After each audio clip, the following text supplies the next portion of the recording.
What if learning just 10 advanced English words could make you sound more confident, intelligent, and fluent? The truth is, fluency isn't about knowing thousands of words. It's about using the right ones. In this video, you'll learn 10 plus advanced English vocabulary words with natural examples, powerful speaking and writing exercises, and practical tips to help you stop translating and start thinking in English.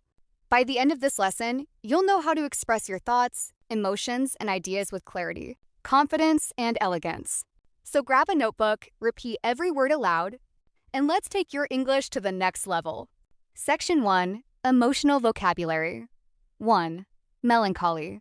A deep, gentle sadness. Example, there was a feeling of melancholy in her voice.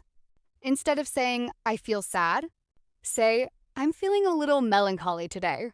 2. Serene, calm and peaceful. Example, the lake looked serene at sunrise. 3. Nostalgia, a warm feeling about the past. Example, that old song filled me with nostalgia. 4. Empathy, understanding another person's emotions. Example, a good leader shows empathy. 5. Resilient, able to recover from difficulties. Example, she remained resilient despite many challenges. Practice. Repeat these words. Melancholy, serene, nostalgia, empathy, resilient. Excellent. Section 2. Beautiful and poetic words. 6. Ethereal, delicate and heavenly.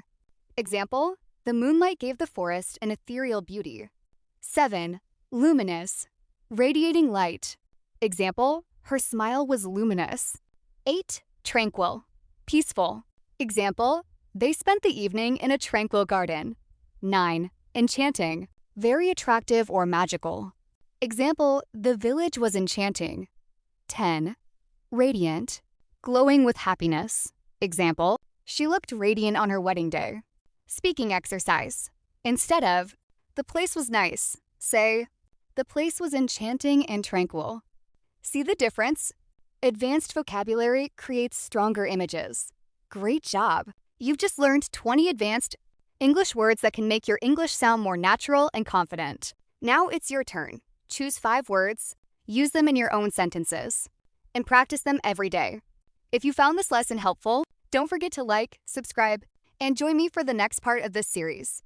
Until then, keep learning, keep speaking, and keep thinking in English. See you in the next lesson.